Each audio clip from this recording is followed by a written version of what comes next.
Les Suns ont été éclipsés par les Wolves.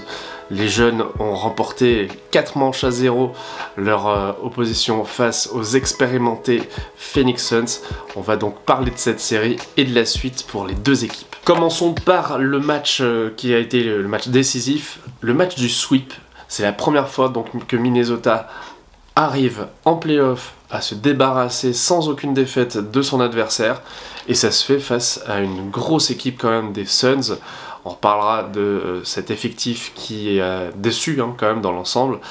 La victoire 122 à 116 avec Anthony Edwards, toujours excellent, avec 40 points à son compteur, 9 rebonds, 7 paniers à 3 points à 53% de réussite. C'est vraiment la superstar, la révélation de cette série, même si en face on a un Devin Booker qui a scoré 49 points. On sait qu'il était capable de réaliser ce genre de performance, mais ça a été assez irrégulier durant la série. Et de façon générale, bien, il n'y a pas photo. Franchement, les Wolves se sont imposés dès le premier match avec de l'intensité, de la défense, de l'audace en attaque. Ils n'ont vraiment pas eu peur de leur adversaire malgré leur statut. Kevin Durant qui a été quand même double champion NBA, MVP, etc. Non, ils n'ont pas eu peur, ils les ont regardés vraiment droit dans les yeux et ils leur ont sauté à la gorge. Ça a été un massacre dans l'ensemble, même si certains matchs étaient un peu serrés même, mais il y a eu toujours cette énergie qui a fait plier les Suns, et c'est pas si étonnant que ça quand on regarde leur effectif. Chez les Suns, vous avez 3 stars. Bradley Beal, qui a été All-Star, qui était un scoreur réputé à l'époque de Washington. Devin Booker, qui a déjà réalisé quand même de très belles performances, de très belles campagnes, allant jusqu'en finale NBA. Et puis Kevin Durant, qui est normalement un joueur inarrêtable, qui a fait une saison de All-Star. Mais ça n'a pas suffi. L'effectif, on le savait, était basé sur ce trio-là. Un trio qui... finalement ne s'en sort pas bien parce que autour d'eux il n'y a pas de meneur déjà, aucun meneur d'expérience hormis Isaiah Thomas qui a été signé, le pauvre, juste pour faire quelques minutes, même si c'était son rêve de revenir en NBA. On peut pas dire que c'était les conditions idéales non plus. Je parle même pas de Théo Malédon qui a été recruté comme ça là aussi, mais qu'on a quasiment jamais vu. Voilà, soyons sérieux, ces équipes-là, elles ont besoin de structure, elles ont besoin de défense aussi. Je trouve que c'est un gâchis quand même, quand on voit le potentiel offensif. Devin Booker le disait, quand Bill a été recruté, il s'excusait, il disait « mais personne ne pourra nous arrêter ». Bah si, en fait, si, dès le premier tour, 4-0, et c'est pas étonnant, parce que y a trop de faiblesses sur le banc. On a Jusuf Nurkic qui fait ce qu'il peut, qui a été capable de sortir des matchs à 30 rebonds une fois, voilà, mais sinon c'est pas un joueur qui peut vraiment les aider à franchir un palier, et surtout leur avenir il est quand même très incertain. J'ai envie de dire que si on les revoit en playoff l'an prochain, ça sera limite un exploit, parce que bon, là ils avaient Grayson Allen qui est sorti sur blessure à la cheville au match 2 je crois. Donc ils ont quand même ils ont quand même remporté des victoires, mais ça n'a pas suffi, et malheureusement ils n'ont pas du tout de tour de draft, ils ont vraiment donc pas de perspective pour se renouveler.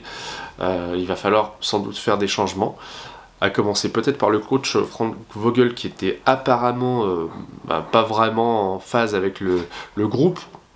On a vu Bradley Beal qui a à peine tapé dans la main de son coach en sortant. Bref, une saison vraiment décevante pour cette équipe de Phoenix qui sort par la petite porte des playoffs. Quant aux Wolves, je vous en ai parlé il y a déjà 5 mois. J'ai regardé la vidéo, je l'ai sortie assez vite dans la saison parce que leurs résultats étaient bons, ils étaient en place, et contrairement à l'an dernier où ça pataugeait un petit peu, et finalement ils sont sortis assez rapidement lors de la post-season, et bien là, ils ont été dans le top 3 de la conférence Ouest, et même souvent top 1 ou top 2. Ils ont donc fait honneur à cette bonne place qu'ils ont récupérée cette année, et elle n'est pas volée, Ils ont vraiment imposé leur rythme, leur style. On a vraiment un 5 qui est très physique, qui est hyper coordonné, Il y a des séquences défensives où on les voit switcher, où on les voit faire des close-out, donc se précipiter sur le shooter qui est démarqué à 3 points, et c'est impressionnant comment ils ont su éteindre offensivement parfois les Suns. C'est un régal, et du coup, probablement ce sera Denver, le champion en titre, qui va être l'adversaire des Wolves en demi-finale. Du coup, on peut presque se demander si, en termes de probabilité, les Wolves ne sont pas maintenant presque favoris. Ça, c'est une idée qui me vient de plus en plus quand je les vois jouer avec ce niveau d'intensité. Si je regarde les deux effectifs, on a de la taille des deux côtés, beaucoup plus peut-être de science du jeu du côté Denver, mais dans l'ensemble, je trouve que ces Wolves sont vraiment très forts, très puissants et très cohérents.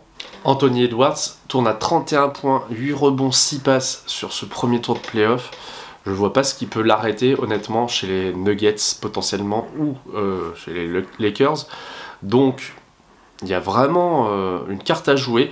Si leur chemin s'arrête en demi-finale, ce sera quand même une belle saison, mais on peut peut-être même aller pousser jusqu'à aller voir aller en finale NBA, gagner le titre. J'ai l'impression que ces équipes-là, un peu comme New York, c'est difficile de savoir où elles vont s'arrêter, quand elles seront capables de se réinventer, y compris quand il y a eu des problèmes. Je pense dans la saison où Karl Anthony Towns qui est blessé, et ben on a Naz Reid, 6e homme de l'année, qui a fait son rôle de remplaçant, qui est venu compléter la raquette déjà assez intéressante avec Jaden McDaniels, super défenseur, et Rudy Gobert, qui va probablement être le défenseur de l'année lui aussi. Donc cette équipe-là commence à avoir de sérieux atouts, et surtout elle a confiance en elle. Les résultats le prouvent. Peut-être qu'il y aura des difficultés quand même pendant ces playoffs, mais la suite est très intéressante, je trouve. Et vous, qu'est-ce que vous pensez de ces Wolves ou des Suns d'ailleurs? Ça m'intéresse de le savoir. On se retrouve en commentaire et à bientôt pour d'autres vidéos sur le Seigneur des Arceaux. Salut!